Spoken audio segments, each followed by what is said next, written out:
Hey guys, we're here with Gali Meiri for her second session in our third day, but not the last with ISCL, because Gali's an inspiration in many ways. Because when we talk about ISCL, International Startup Community Leaders, we talk about startup leaders and community leaders and communities of startups and startups that build communities. But Gali's totally both. She's a community leader and she's a startup leader, and she doesn't give up. And believe me, she's eating, the thing that you have the emoji that's brown and stuff. And it's really hard to be a founder in the community space. And Gali's doing it amazingly. And step by step, building a following and building amazing things and helping amazing community leaders that do so much value for their community to finally monetize it. And monetize isn't a bad word. Monetize, I think I would change it instead of monetizing into making your community sustainable, because it's not sustainable to work endless hours and help everybody and you just become empty. And if you want to continue, and people are so energized and do it from the bottom of their soul, and they feel really rewarded from the love, but you can't go with the love to the market, as we say in Israel. And you are destroying my lecture.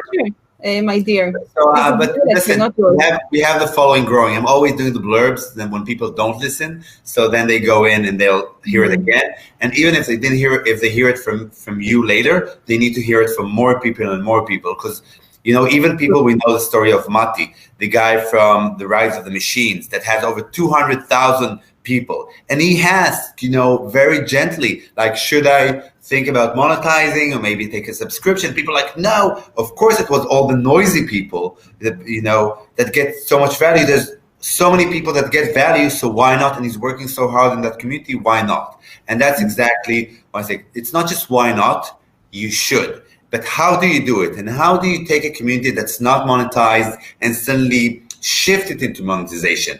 I think Gali Meiri cracked how to do it, at least in some communities. It's not relevant for everyone, but at least in some types of communities, Gali's tool is the next big thing.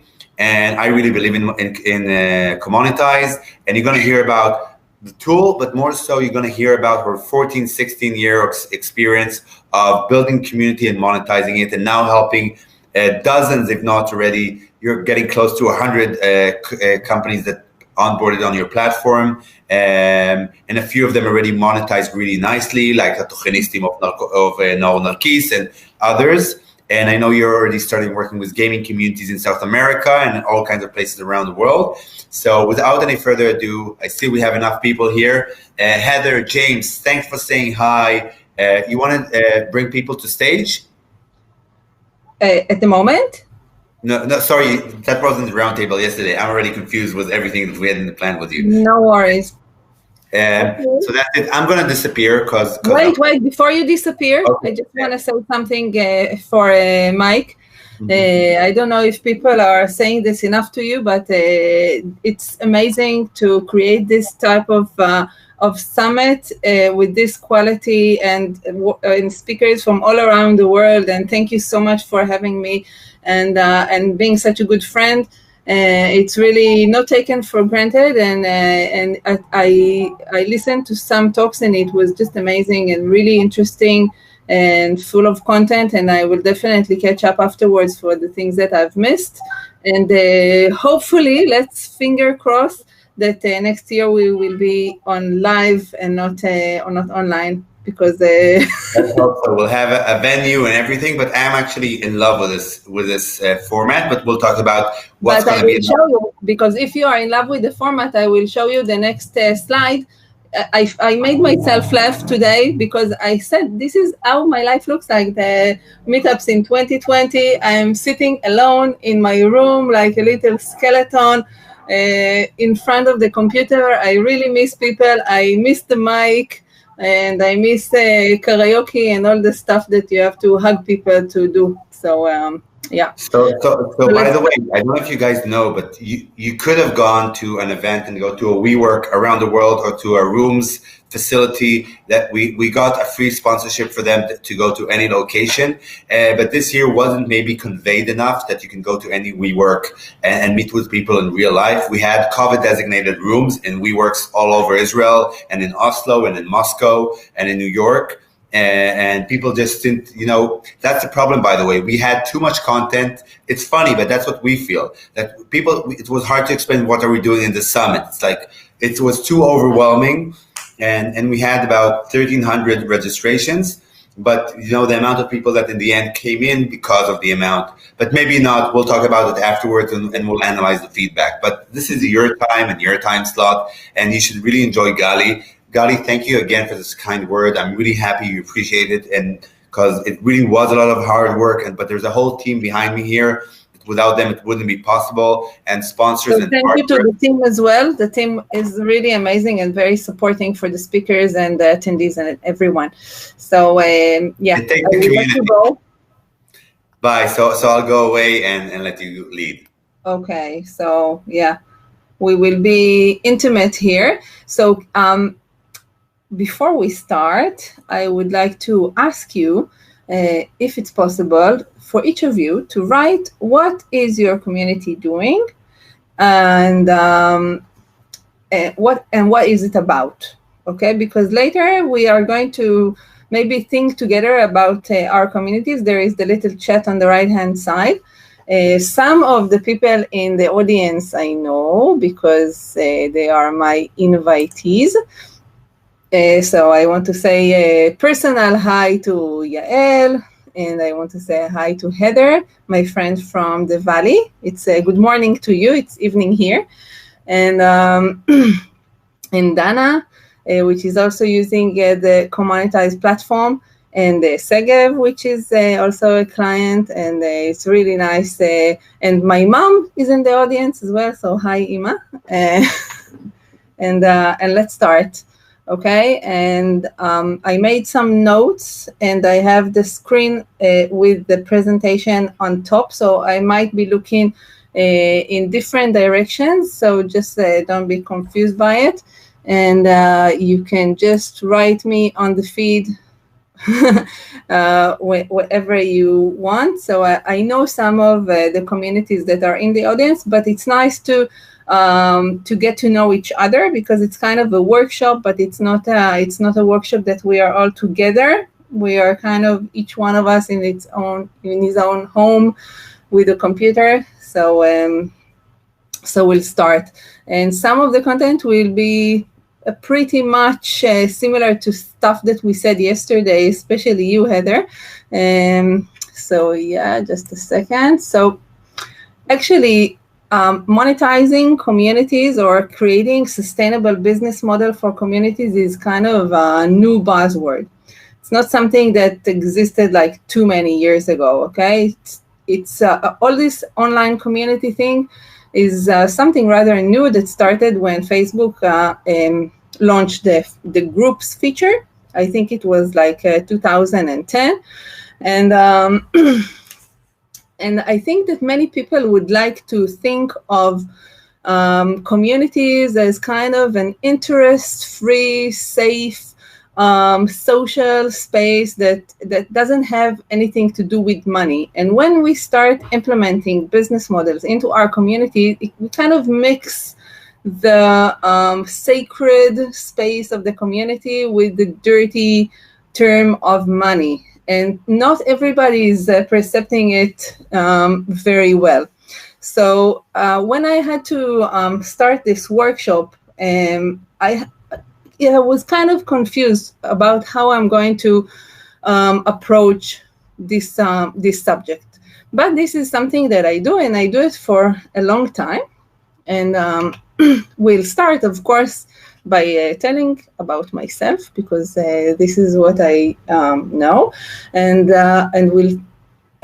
through this journey that I did, I think it will be easier for each and any of us to connect, and we will have some funny gifts along the way. So I'm Gali, as you know, and just in a sentence, I'll tell you what Monetize is. It's a one-stop shop for the community entrepreneurs. And yesterday we spoke about the term community entrepreneur. That is something that I like to think of community leaders that have decided to make the shift and turn their communities into profitable businesses, and to create sustainable business model while giving value to the members and continuing to give value. Okay, and so you can create a directory of the businesses or professionals or members of your community. You can create a board, a newsletter system, data management, and everything in one place. But the focus is definitely on monetizing. When you launch, you can start monetizing the second that you launched. You don't have to implement anything, and you're really welcome to talk to me about this later. It's not a sale conversation. But let's go back to 14 years ago. I was a producer. I was working as a production assistant, and I was single, and I was using a dating service. And as a worker, everybody all the time asked me, can you connect us to a production that is seeking production assistant? Or a producer would ask me, do you know production assistant that is available for tomorrow? And I did all this matchmaking all the time. And I said, okay, if somebody could take dating and create a website for the dating or a platform that you can do it, maybe I can do it for my community. I knew many people around. My two brothers were working in advertising. So I had this kind of mini community around me, and I have decided to build a website. The year was 2006. Facebook was still not only in Harvard. There was no social media. Internet was kind of empty. And I paid a programmer, and we launched the site. This site today looks like this. And it has more than 100,000 people that are using it still. And I will tell you a little bit about how it came to this. I will see that I didn't forget anything. Yes, and it is still my main income channel. And I will say how. So when I started it, there was no business model at all. Okay, I didn't think that anybody's gonna pay. I thought, okay, that's a website on the internet, so probably all the advertisers are going to chase me to reach out to the community through the website and pay me to place banners and stuff like that, and I'm going to sit on the beach with the pina colada and the margarita and have good time. That didn't happen. It happened every now and then, the advertisement, but the community wasn't big enough, and it didn't really work. And I didn't make so much money out of it, maybe, I don't know, $200 a month or something like that, nothing to keep me going. So I had my day job, and I had like full-time job, and in the evenings and weekends, I was sitting like this funny dog with a computer and nurturing the community and working and inviting people and taking care of it. And and all my free time, I've invested in this baby.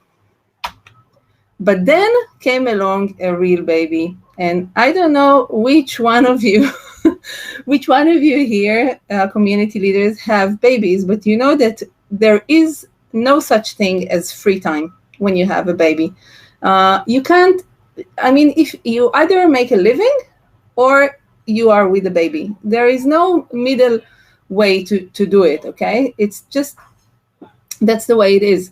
You have to make a choice, and the choice is always to be with your kids more.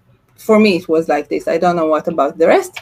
So I had to make a decision, and the decision was either go on being a full-term worker in a production TV company, or I could just launch a business model for my community and make it into my main income channel and invest in it. That was the choice. Or either just close the community.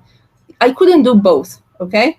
That was the really hard choice. And I will just say that in my community, what happened was that all the producers posted the jobs there for free, and the production workers applied for free. And there was so many applications for each work because it was the only way for these people to start working in this type of job in the production business. Because up until I opened the community site that is called Tasiya in Israel, up until then, all the people, they had to kind of know somebody, and it was very close club. But when I opened the website, it was much easier for them, for producers to find new workers and for workers to start working in this industry. And it was super popular. It was like number one. Everybody used it. Everybody's still using it for recruiting production people. But then I've decided, okay, if so many people are applying for each job, I can say, okay, I am launching a premium membership. And if somebody wants to apply to the job in the first days, they will have to be a premium members. And I asked my programmer to do it. And I said, okay, we must make money. Otherwise, we have to close. And I was shaking because I said, okay, I'm going to monetize something that was free for everybody and everybody loved it. But now when I'm asking them for money, they will definitely leave me. And I was really scared, like SpongeBob here. And it just happened. I sat there and I was waiting for the whole world to fall on my head and everything to stop happening. But then a notification came in the email, and it was the first person to buy a subscription in my website. I still remember her name, and she's sometimes still buying this subscription because she's a freelancer. And it was like the happiest moment.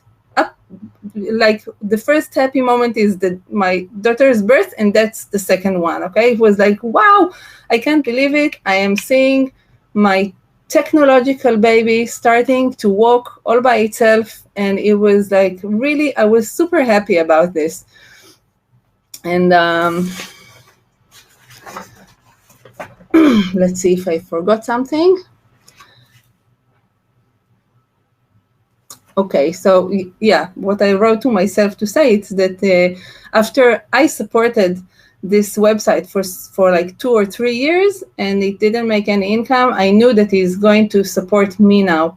And I was very excited about this.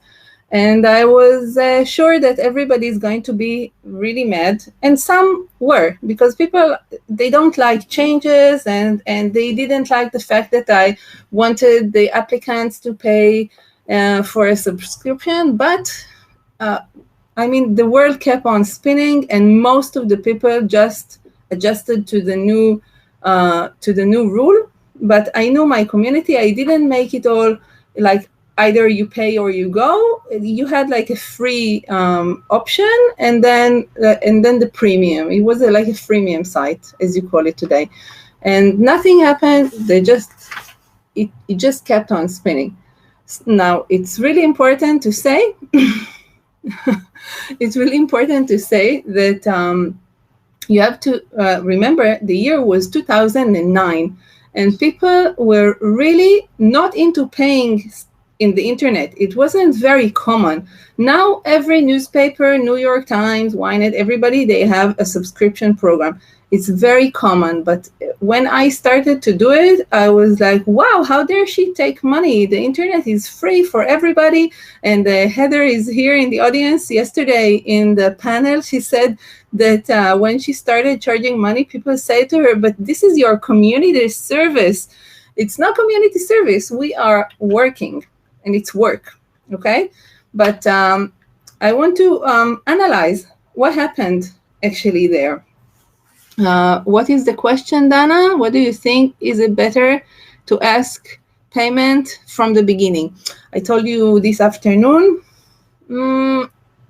I don't know. It depends. It depends.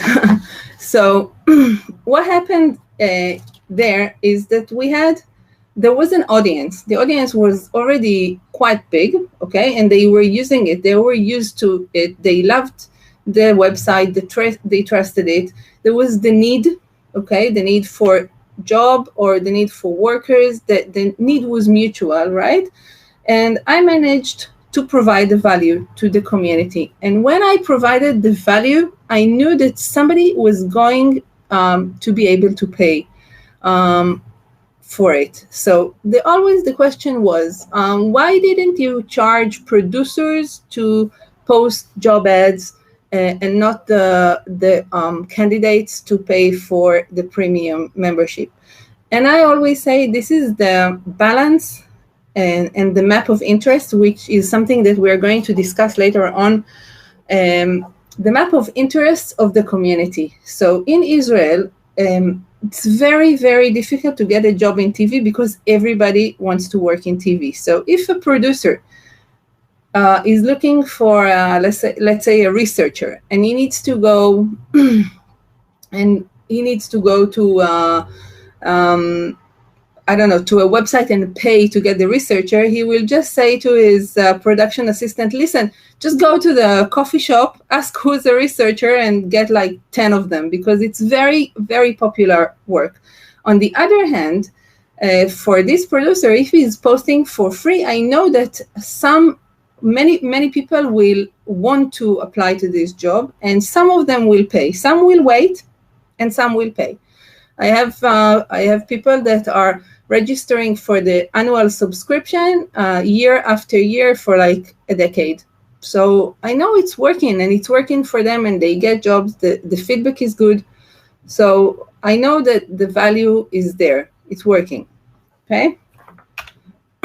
And also, it's really important to know that if you are working, if you are investing in something, if you're doing something that is your job and you're good at, and you're creating value, it's okay to get paid for it. It's really okay to get paid for it, and it's okay to create a business model that will allow you to go on. Because I think that if I would stop doing the website that I did there, and only continuing as my full-time worker as producer, I think I would have missed, and the world would have missed, even though probably somebody else would have opened it, right? But it was a loss. And I think that I'm happy that I continued to do it. And what about, this is the question of Segev, which is also Monetize client. What about the offer time limit offer of 50%? I will think about this later. We will discuss each and every community together, okay, when we do it later. So, and a few years back, about 2 years back, I have started to think that maybe all the communities can use something like I built for myself. Okay, I had the experience, I had the knowledge, and I knew what was working. Okay, so I launched Monetize, which is something that allows community leaders and leaders of professional communities and business communities, especially, to monetize and give this all sort of flexible business models for themselves, create business model for themselves, so they can create value as well as making money for themselves, so they can continue to prosper with their communities. And 2 words about recruiting market, because Monetize is mainly, if you take it down to the bottom, it just allows every community to have kind of a job board or a project board or kind of a Fiverr of its own, okay, and allow recruiters or customers to reach out to the audience that is in the community. So just to make it clear, the recruiting market around the world is $500 billion. It's $500 billion market, and out of it, $12 billion and growing about 10% a year is the job board market. Okay. So as a community leader, why won't you take a part of it? if you have a professional community, targeted audience, you can be a part of this market. And it's not magic. To monetize your community or to create a sustainable business model is something that is not happening as magic. Like every type of company that you open or entrepreneurship that you start, it's definitely a business, and you have to be consistent. You have to work. You can't say, okay, I'm investing an hour a week in it, because it's not going to happen. When I was single, I had a full-time job of like 10 hours a day, and then the 3 or 4 hours a day I was investing only in this website. So you have to really, really work hard. And the last thing before we start digging into the business models is that it's you have to be very sensitive to the community, not to be afraid of what they are going to say, but to be sensitive of how they're going to get the changes that you are going to implement, how you are going to be as transparent as possible to them for the reasons that you are going to implement the business model, what value is going to be for them. So to be very attentive and listen to them, but not really, just not be afraid if they tell you, okay, it's horrible. Some people will say they're very noisy.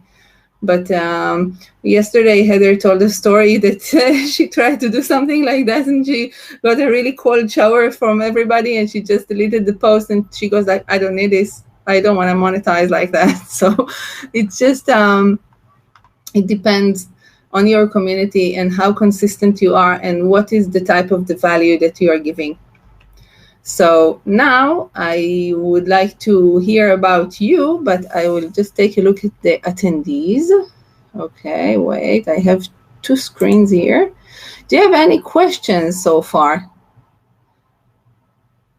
Somebody wants to come up on the stage and tell me a little bit about the community and the questions that you have. You can raise your hand, and I don't know how to add people to the... So if you want to speak, I will not know how to do it. And Mike is probably not listening. So, yeah. Anyway, so no questions at all. Are you listening? Somebody is there? It's very hard to do the online thing. So, okay. What happened? Okay. If I want to put somebody... No, I just ask if I want to bring somebody to the stage, how do I do it? Or is just with you? We just asked them to raise your hand. You have a icon of a hand. Like you and I don't think we have it, but like the people besides that, like Noah, Dana, Inbar should have it. And you just raise your hand, and then we see it here next to the Q&A. You have raise your hand, feed Q&A, raise your hand. Okay. And then we'll see it, and we can just put them on stage for questions, which is really good. Okay. Here we have it. How do you put them? You do it or I do it? That's the question. Me and Shai can do it. So right now I'll put in Bal. Okay. Amazing. Okay. Great. Do you want to say anything about your community in Bal? Hi. Yes. Can you hear me? Yes. Excellent. Oh, okay. Well, first of all, thank you. The talk is really interesting and is really relevant for me. I have a community which is called Vicky and Christina in Barcelona. This is where I live, and the community is about sharing interesting places in the city and around it. Mostly restaurants, traveling, these kind of things. I really invest a lot of time in it, and I have no business plan. It was an extension of my travel blog, and that's it, I think. Did you listen to the previous workshop of Talia It was definitely totally about this, because she has like a travel blog and she really gave some amazing tips there. So if you have the recordings, it will be really great for you. But how many people do you have in the community? Right now, 650. We are. I opened it 9 months ago. And all of them are travelers that want to visit Barcelona. This was the main idea initially, but currently most of them are living in Barcelona or around it in Catalonia. So it's kind of local now, and I think for when everybody will be able to travel again, I think the information there will be so precious, because it's local people sharing their own tips and on places they like to go. So wow. So yeah, it's really, really amazing, and it's super relevant for you to hear the workshop of Talia. But what you can do is either or do both of them. Just create like a website and upload all the tips also to the website, that it will not go away, like because Facebook the search is horrible. Yeah. So the best thing to do is to create like a blog or anything like that, and to find out the search terms that people are searching, and then create content according to these search terms, and then you will be ready to when the tourism will reopen. And then you will be, when you have a lot of traffic, you will be able to create like a sponsorship and content and advertising. So what we will do, we'll ask if there is somebody else, and then we talk together about your community as well. Even though it's not my specialty, is more communities of businesses and communities of professionals. So if you would say I have like a community of how do you say tour guides, then it would be easier for me to find. Yeah, but let's do it. So I don't know how to say goodbye to you, but it's Mike will probably do it. Mike? Okay, somebody else wants to hop in? It's so nice to see friendly faces. Thank you, Inbal. We will go on. So wait, I have to blah blah blah. Okay. So let's talk about different types of communities before we dig in, okay, to the monetization channels. So there is the interest community, which is, I think, and also there are mixtures and combinations of communities, not like pure, usually it's a mixture, okay?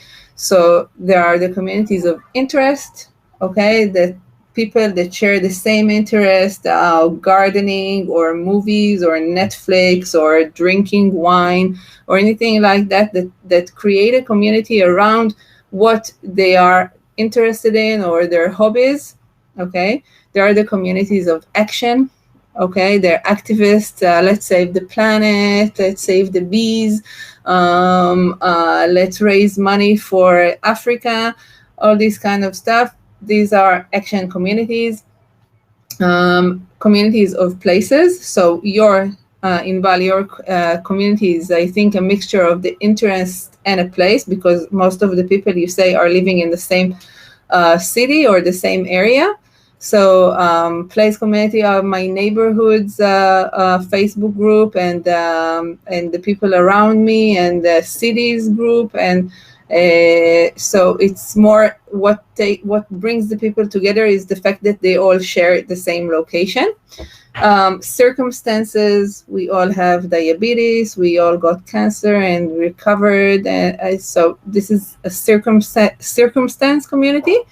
And practice, which is mostly what I do, which is communities of people with a profession or that are searching the same professional goal or targets, and I think that communities of businesses are the same. So we are going to talk mainly about communities that are practice communities, but I think we can share knowledge and share stuff about more different types of communities. So I need you to be part of it, because it's kind of it's supposed to be a workshop, and just imagine that we're all sitting in a room in chairs, and that's it. So I think the best thing to do is to look at the map of the interest in the community, okay? So, and I want to look that I didn't miss anything from my notes. Yeah. So, even though we would like to think of communities as something that is without any interest and purely social and very safe, there are interests everywhere. And when we are running a community, the best thing to do when we start to build the business model or the business plan for our community is to ask ourselves, who's willing to pay, or who would be willing to pay, and for what? Or rather, I should ask, who is the product, who is the client, and who is going to pay? And let's say, who's the client, who's the seller, and who's the product? Okay, so I would give some examples from communities that are using Monetize, so it's easier for me to show it with them. So the first example I should give is the community of game developers that we have now in Israel and in Brazil. Game developers are very it's not easy to recruit them, let's say.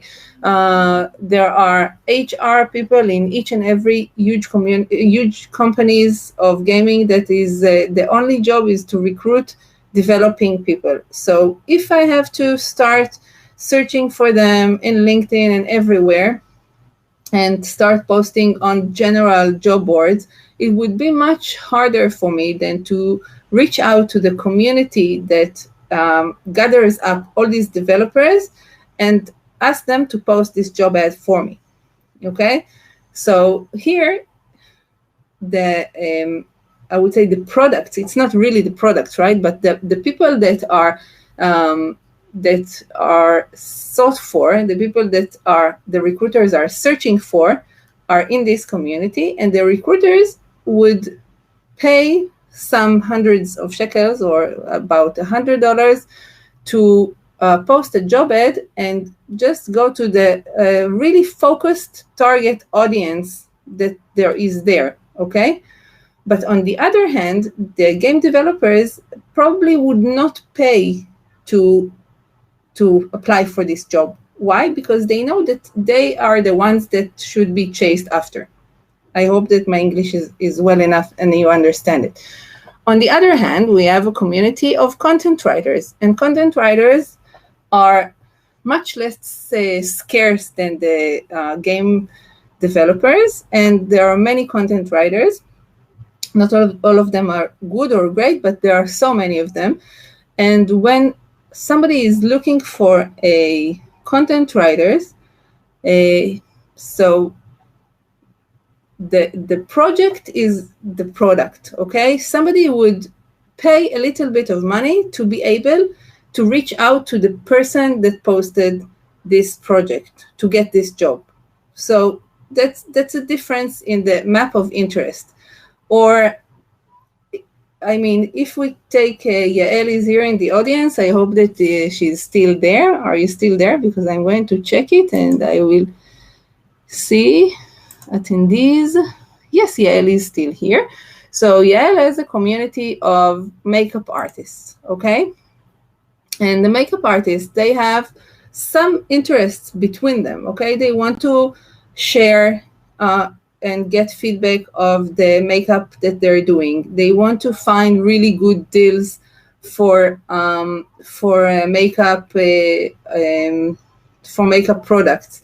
They want to be a part of the community, to feel a part of this very unique group of people, so they would maybe buy merchandise.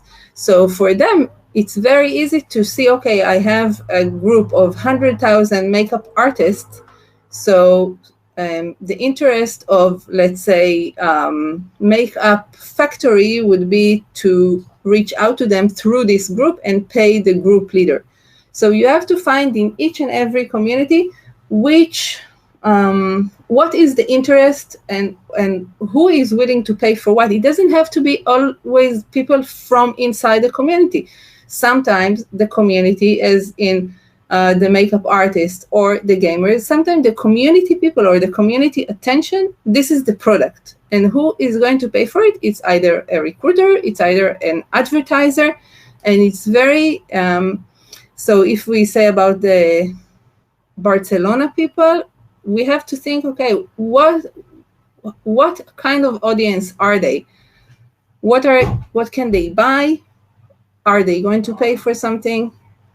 It's a question. Heather, that's one of my models. The members don't pay, but advertising pay for their attention. That's true. Yeah, exactly.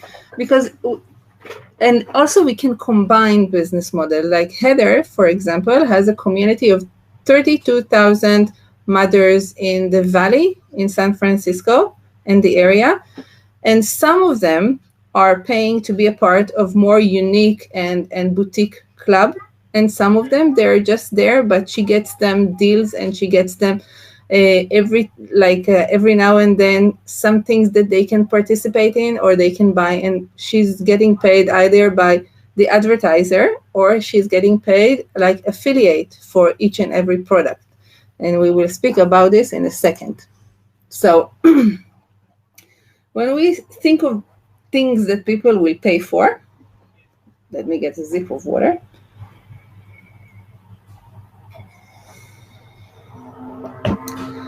We have to figure out what basic needs we are giving the answer to, okay? Because we all know our communities. What is the community good for? What is the real need that people are facing? So if we are looking at communities of professionals or job seekers that are using Monetize, it's very easy because they're looking for employment. Employment is very basic. You need food, you need to sleep somewhere under a roof, and you have to pay for everything. So employment is very, very basic need, and people are paying for it. Yeah. Or you get new clients or customers, you get more exposure. There's something that is that is a basic need, okay? And then on the second level of the Maslow hierarchy of human needs, probably you saw it. It's very funny because many people are taking this triangle and on the bottom they just put internet, which is true because internet now is more important than food and shelter. But we won't talk about this now. So the social connections and the networking and growing my business, it's also kind of a basic need, the belonging, to be part of something that's bigger. And that's why dating services are working very well and people are paying for it. The esteem, okay, to be appreciated, to be present, to share my knowledge and to show that I know things. It's very... It's okay, Yael. I'm talking about you behind your back. Yael is saying that she wasn't connected through the web. It's okay. I forgive you. And of course, if we look at the top of the thing, is the people will pay to support activities that are important for them, to support Don't Chop the Woods, or to be a vegan or anything like that. That it's morally important for them, and that's why they will pay for it, because to have the higher standards of myself is also really important. But people usually will pay for basic things. Okay, so what we will do now is we will go over few options or channels to monetize our communities or business models that we can implement into the community, and I will bring some examples. So Yael is here, and this is in Hebrew, but it's for the makeup artist. It's a cooperation that they did with content, marketing content in the community, advertising, and activities that create engagement and expose this advertiser to the community members, which are super relevant. This wouldn't have been relevant, okay, this activity of makeup and put on your makeup and make a video and tell us about this, blah, blah. This wouldn't have been very relevant for the game developers community, for example, okay? Even though if it was much cheaper for the advertisers, it wouldn't have worked. It would work because this community is super relevant for them, the community of makeup artists, okay? So advertising and sponsorship and marketing content is is something that is very common. But I know that Facebook is requiring you to put kind of, אומרים גילוי נאות, you have to reveal the fact that this is marketing content and you're getting paid for it. This is something that you don't have to do, for example, if you have a website of your own, because you don't have to follow anybody. Disclaimer, that's true. You don't have to follow anybody else's rules, even though even in your website, it's nice to say, okay, this is a cooperation I'm doing with this company, okay? But it's something that you can do, and it's very relevant. The second thing is selling merchandise or services. And also here we can see an example from Yael's amazing group that she sold merchandise, but the merchandise itself was kind of advertisement for a sponsor. So somebody sponsored the merchandise for the community that she could have sold. So it's something that is, you don't have to say, okay, this is the only thing that I'm doing is only advertisement or only merchandising. You can do both together if you find a good connection between the company or the brand that wants to be exposed to your community and the community, because if it's something that's relevant, so it will work amazingly. So on the right-hand side, we see the Abba Pagum shirt. I will explain to Heather because she speaks only English. Abba Pagum is like the Mamahood, but for dads, and it's a very big group in Israel of about 500,000 fathers, and it says damaged dad, okay, and survive together. Yeah. And it's very, very popular. So they have all sort of yeah, damaged dad. Yeah, it's true. And they have all sort of merchandise for their community. They have and who is seeing this advertisement? I saw it, and I'm a woman, so I think that when they did the advertisement, they said, okay, the wife is going to buy this merchandise for the husband, who is a part of the group, because otherwise, I don't know why I saw this. And they have like grillers and coffee kits for camping and camping stuff, and everything is like fully merchandised. And they also do with Pizza Hut and everything. So it's very popular, and they have amazing monetization channels. Meetups, lectures, retreats, events. Yesterday on the panel, we had Orly that took her community women all over the world, and Heather, which is here, you went to Mexico, right? And you were supposed to go to Bali before COVID destroyed everything. And so this is something that you can do. In Israel, there is also the group of Gimelim, which is the divorced people, and they also have all sort of Mexico happened, Bali canceled. Yeah. So there there are communities in Israel that the events are the main business model, because they know that the people are searching for certain content type, and they're providing this type of content. For example, the divorced in Israel, it's called the Gimelim. It's like the D's, I would say in English. It's the first letter of the divorced in Hebrew, and they have so many people that are kind of seeking another part two in the life, to find another life partner and stuff like that. So he's doing for them all types of events and parties and lectures and trips and everything, and then he's just making money off of these events. So it's a very good channel if you have the community to consume this type of things and pay for it. Not all of them will pay, but some will probably pay. And it's also good for the community leader if it's part of the service that they're giving. For example, Yael here is giving a lot of lectures about promoting yourself in social media and all sort of stuff, and this is part of the business model. Do you have any questions so far? Because I'm blah blah blah blah blah blah. Okay, affiliate marketing, and I will start with a very funny story. Wait, I have it here.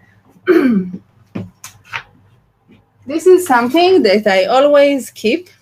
I don't know if you can see it. It's a check that I got from Amazon, and it says 52 cents. Okay? I got a check of 52 cents from Amazon, and I put it on the wall to remember that with my community, affiliate marketing is not working. Okay? But some communities, they make, wait, I put it back.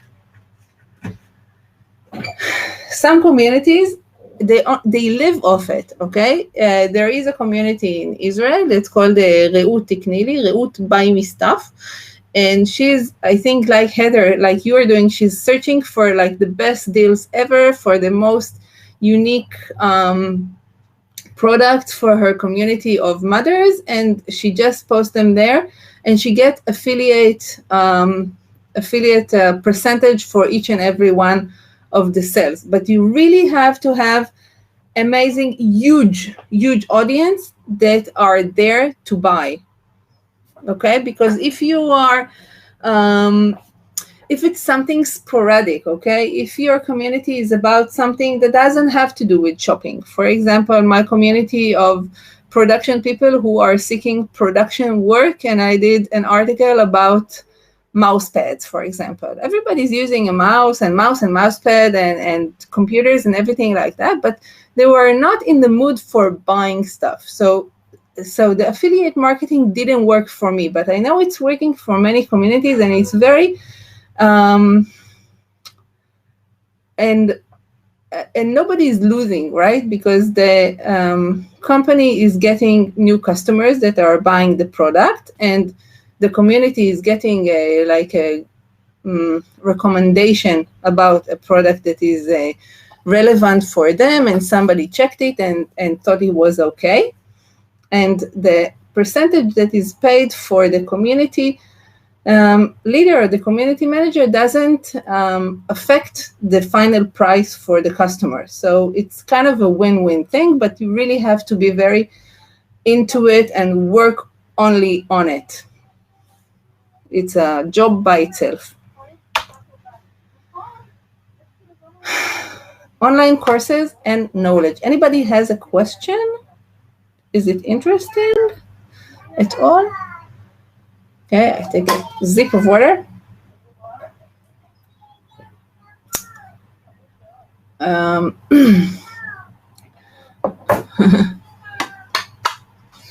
Thank you, Heather. Thank you very much, Inbal and Dana. Thank you. It's good to have audience. Yeah, thank you. Okay, so let's speak about online courses and knowledge. It's something that when I follow subscription sites in all over the world, not really in Israel. What made this leap to where? We will have a Q&A later, Dana, and then I will go back to this question because I didn't understand it all the way. So we don't have so many more slides, and we can then chat and talk.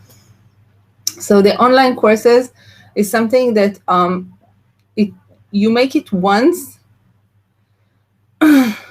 Okay. You create your online course once, and then you can resell it. Okay, so you're working like a one-time thingy, and then you just either sell your online courses, or if you have a real course, like an offline course, still it's something that you build once and you do it many times later. So if you have a community of people that are trusting you as their opinion leader, or somebody that they appreciate their knowledge, it's very easy to either sell your digital courses or knowledge or online or offline courses. And it's something that my friend Naor, which is not here, is doing all the time, because I know he's doing many free talks, but then there are all sorts of upsells afterwards. So it's something that you can also do. Some people are doing something that's called Dana, which is you come to the event, and when it's finished, you pay as much as you want. And research has showed that when people are asked to pay as much as they want, they pay more than they would have paid if you would charge them the money, because they feel it is something that they're doing from their heart. So it's very interesting. And subscription-based. Okay, so subscription is something that you can either charge as a kind of paywall for pro information and for something that for courses, for example, that we saw before. You can say, okay, this is a pro course. If you are doing a subscription, you will get this course for free. In Monetize or in my website, Tasia, you pay to subscribe, and then you get a promoted location, and you can apply for jobs before your other friends are applying for it. And it's also to be a part of a club that is very, it's something that is, if we say the Maslow triangle, it's on the top, okay? It's be a part of the group of people that you feel a part of. For example, Harley Davidson subscription club, they have it, and people are paying because it's something that is part of their personality. Okay, John Summers is saying that he built a cybersecurity membership community, was a huge success.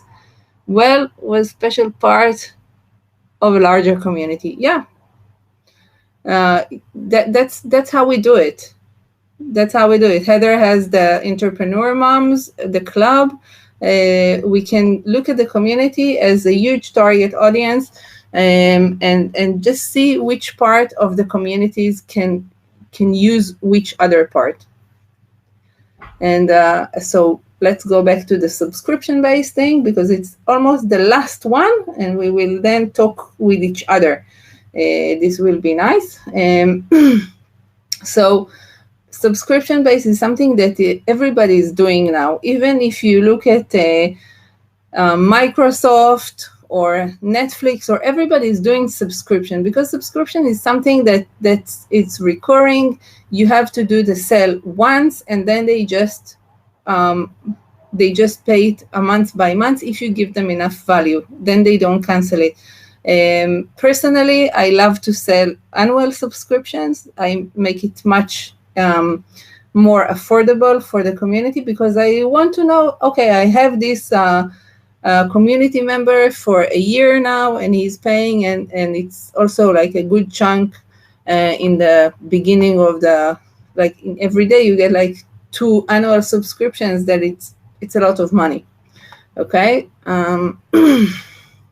And the last but not least, and this is mainly the business model of Monetize, is that we have to think of monetizing recruiting and business opportunities in the community. And this sentence on the bottom of the page, I don't know if you see it, it's from a blog of recruiters that I saw how recruiters can use Facebook group. And then they say, this is the place where you can get really, really good target audience, and it's for free. And I'm asking, because I showed you the slide before with the dog and the huge market of HR. Why shouldn't you, if you have a community of professionals, why shouldn't you be part of it? And this is what we do with Monetize. It's kind of job boards and professional people directories. And we have more than 50 communities that are working with us today. And I think that this is the end of the talk. So I will stop the screen share and we will just talk between us now. So, John, Senior Manager, what is your community? Do you want to come up to the stage and talk to me a little bit and share some of your, Mike, can you put John up if it's okay with him? Yeah, if John can raise his hand, that would be great. Can you raise your hand, John? Because it's really interesting. Here we are. By the way, I'm interested. Do you see the raise your hand, Gali? No. Okay. So, raise hand, I can see it. Yeah, okay. John, I want to try if you can do it. And I only can see direct message to him. I can't do anything else. Okay, so I'll put him on stage. Okay, I think we are done. Now it's the Q&A. Great. Did you listen at all? By the way, John is our next speaker. Amazing. Hi. How's it going? Yeah, no, I was like, subscription stuff. I remember the first one I did, that was like almost like, geez, was that 7 years ago or something, when I was at a cybersecurity company startup that went IPO and did really well, FireEye. I built their community from the ground up there, and we saw that we had all this cyber intelligence that was like, I was like, this stuff is like super valuable. Like we need to like. Which one did you do? What's her name? It's called FireEye. It was I went there after Mellanox. I went to FireEye, so cybersecurity, and we was like, the content's so valuable. Like when we came up with this managed defense, and we connected private spaces for each company that signed up for it, and we pushed like cyber intelligence messaging and like alerts into there, and made like what's called like a malware index for all. And that was, who was paying for it? That's who are the subscribers? Where is the companies or the security? The companies themselves. So we actually incorporated it into the sales as a add-on. So and it was a percentage part of your overall payment for managed defense. And we ended up generating multiple $1 million in a quarter off the community subscriptions. And it was super popular that it became its own product and its own team, and went to grow into something. We just piloted on the community essentially, and then it was successful, and it grew into its own thing. And it was fun to do. It was one of the some cool things at FireEye. We got to be really creative there. Like I built like a store that you could doing gamification points, and we built missions. And you get your points, you get up the leaderboard, but your points, you're able to go into a store and turn your points in for branded stuff. We had like jackets, t-shirts, water bottle that had all kinds of things with our logo on it. And you could like turn your point. One guy like had tons of points, got a leather jacket, had our logo on it and stuff. But you could you could just trade in your points for actually actual goods, and people really liked it, and it was fun, and it was a creative way to give people recognition, because I could give them like a spot reward, like give them 500 points, and they could go get a t-shirt. So and then I wouldn't have to send them something or pay for it or cost it. It's already in the store. It's already accounted for. It's already there through our shipping and receiving system. You kind of implemented the merchandise monetization channel into the subscription thing. Yeah, but you didn't monetize on it. Yeah, totally. So they get a little something out of participating, right? So you're really incentivizing that activity, and it's nothing extravagant, and it's all just branded your corporate gear stuff anyways, right? People just want your stuff with a logo. Many years ago, I did a presentation called The Power of a T-Shirt at a community conference, and I was like, you can get a lot from just giving people a T-shirt or and giving away things, but don't suckers.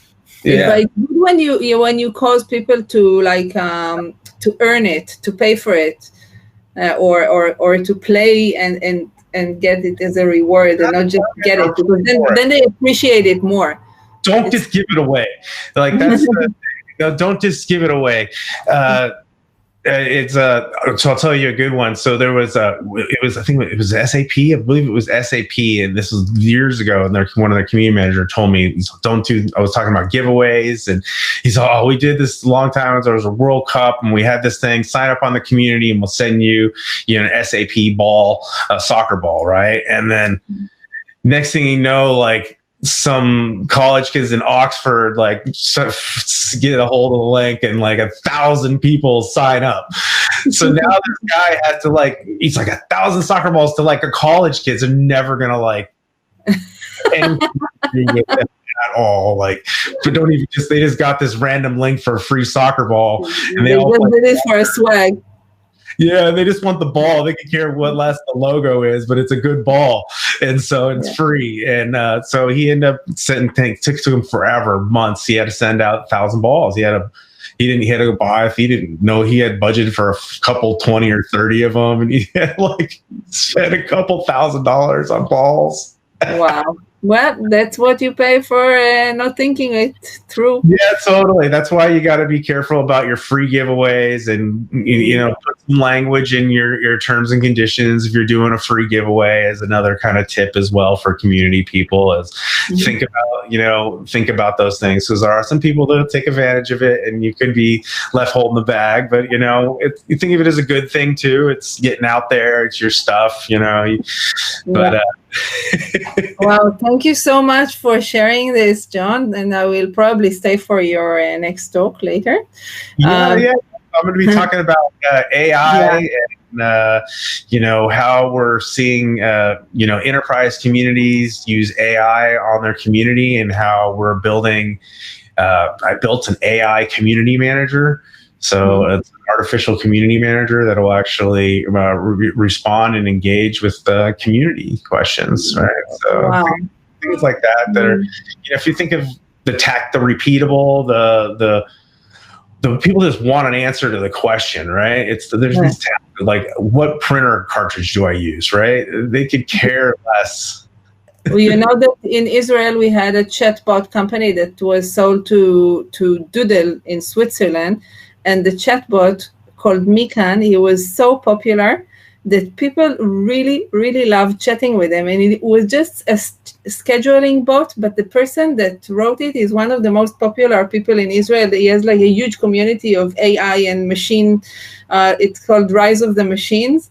And he's like a guru, and he wrote all the text for this bot. And people asked him questions, and he would answer really deep answers, and they would go into conversations with him. So when this company in Switzerland bought it, and then they killed this bot, and people were really grieving about this because they loved it, and it was just a bot, but it was very, very popular. Yeah, it's pretty cool. The way that I've done it is where you were able to create multiple bots and then have different personalities for the bot on your community. And the bot reads the post and it determines like tone and sentiment as well. So like if it knows you're angry, you'll get like one bot and he's going to be like very serious. If he knows you're like more jovial, it might like kick off with like a joke to start off, and you can give them personalities and they're there to like answer those questions and make sure that, you know, if a question hasn't been answered in a couple days, it'll respond and be like, hey, we still know it hasn't been responded. We flagged a moderator for you. We'll be getting you an answer shortly. To things like, how do I update my profile? It'll be like, hey, you're probably looking for this document over here. So I think there's a lot of opportunity but I'll talk more about that. Yeah. Anyways, Dana asked how Dana on top. Yeah, Dana, founder of BOSSER. Do you want to come up to the stage, Dana? You want to raise your hand or just that I try to answer the question, because I think I answered it in the beginning of the talk. Okay. I'll see you later. I'll see you later, John. John, bye. Hey, bye. Thank you, John. What I said is that, and also yesterday when we had this the panel conversation of what made us try to monetize is first the opportunity and second the need, because you can't go on and continue investing in your community without monetizing it or without creating anything that is sustainable to keep you going with the community. And I think this is something that Bosser, Yefe, this is something that is really important for each and every one of us, and also the motivation. Okay, we have the community. Okay, why did we start it? If we started it just to make money of it, I'm not sure it's gonna work, okay? Because I know people that are trying to do this and it's not always working. If you just created a community to solve your own problem, then it will probably be a good thing that you solve the problem for yourself, and then you can solve the same problem for other people. Yesterday, Heather told us, do you want to come up, Heather? I think you can enrich people here that didn't see you yesterday. It was really, really interesting. No thanks. No thanks. PJs. Okay.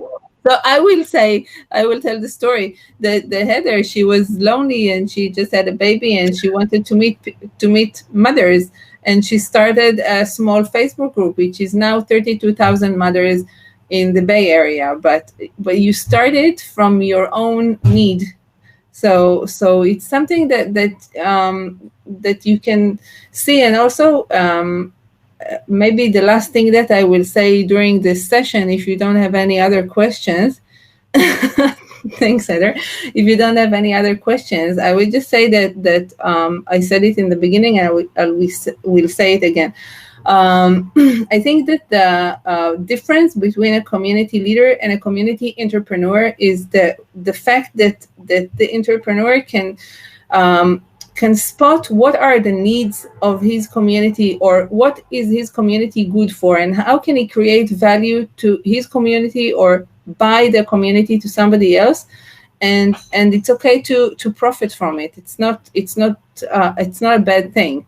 But the difference between a community entrepreneur and the just normal entrepreneur is that the community entrepreneurs, they start off with a trusting audience. And it's something that is so valuable, this social capital that each and every community leader has in their hands. It's so precious. And it's very important for me to emphasize that it's not enough to have it on a Facebook group, because Facebook is not, it's not yours, it's theirs.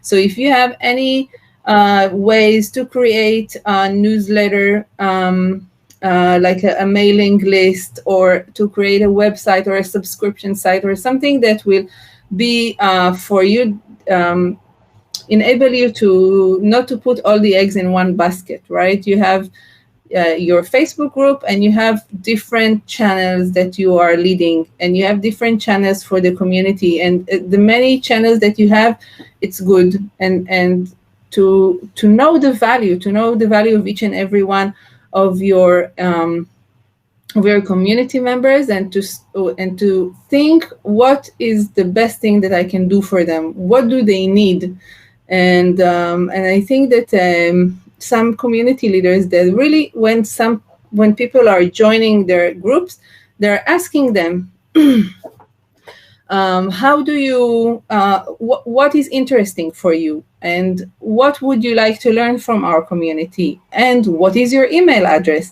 And there is this Chrome extension that enables you to collect all these things into an Excel. And then this is my community, this is what's interesting for him, this is what he wants from the community, and this is his email. And then I have so much meaningful data about my community member, and then I can really see them as an audience, okay, as a commercial audience, I would say. So, you're exhausted and crazy, and I know, like, I was really, how you say, crazy in a good way. Like, you're like, a bit, like, you're totally out, and I saw you like yesterday. No, they don't know it, but you had like a whole presentation that you worked on like for almost 11 hours. Everything was erased, and you had to recreate it. And I was the area Kobe, posting. I'm trying to manage also some social media stuff here that I'm in charge of, and helping my team. Everybody's here is like on the couch is like, Boot is dead. And wow. 3 days. Nice. Like, so I'm trying to cover up for some of them. And I think we're also had so much valuable contact from what you said today.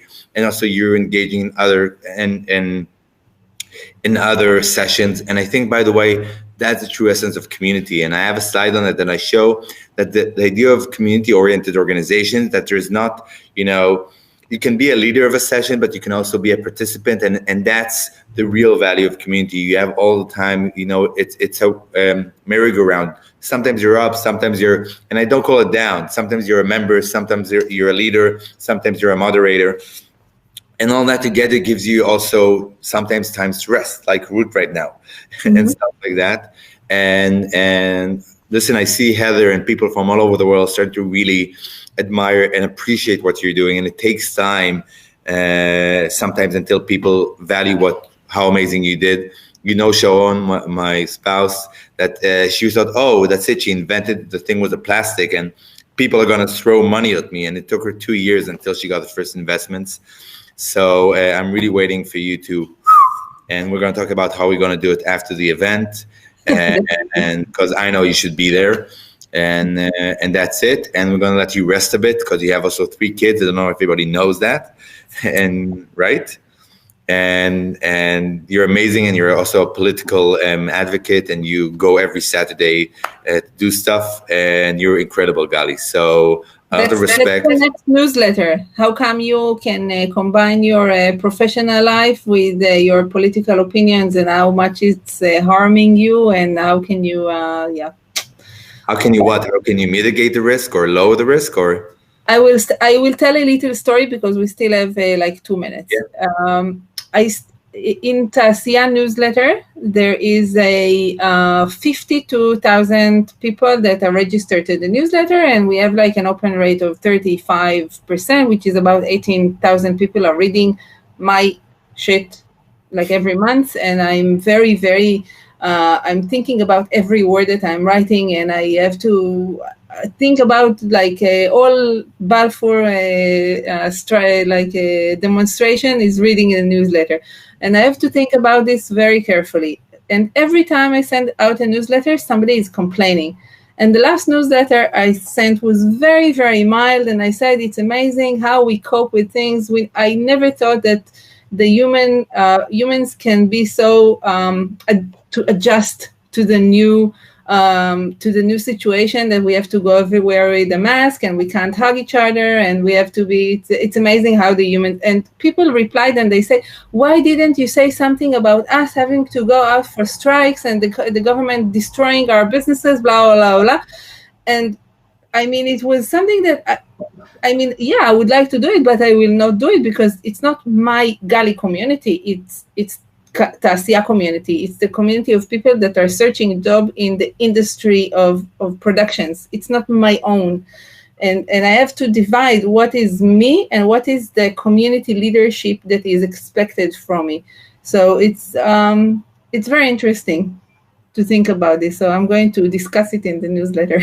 So I don't know if I don't think I'm subscribed to that newsletter, but I think you're balancing it quite well. I know it's hard, but like this production, it was, hard to balance, but in the end we did it, and we're really happy with the results.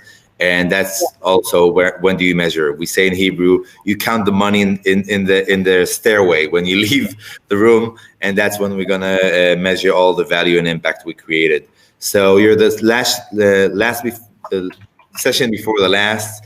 Just after you in my track, we're going to have John Summers that spoke in your event. If you want to continue with Gali, I don't know if she has any energy. Maybe she'll go to the lounge a bit and you can interact and listen more about Monetize. I would really recommend you to go to the lounge for like 5 minutes, see if there's anybody new or interesting, just to say hello. And then I will sit in the Monetize table, so you're invited. Yeah. So go down. Do you remember which number it is? But it has the logo of Monetize, which is the nice so go logo down. ever. It's somewhere, I think, like number 10 or 15 or something. Sorry, there's like 15. Yeah, okay. Yeah, we'll remember this for later. I don't remember exactly, but just when you find it, go to the main chat in the center and just write which number table are you, and then people know where to scroll down and find you in the Monetize table. And also, we set up a booth for you, right? So you also in the arena, we can go and visit your booth. Don't be crazy. What? In Bal, we didn't speak about your community, but I will talk to you in person. I will send you my number. Okay. Yalla, Mike, thank you so much, guys. It was really a pleasure. Bye, guys. Bye-bye.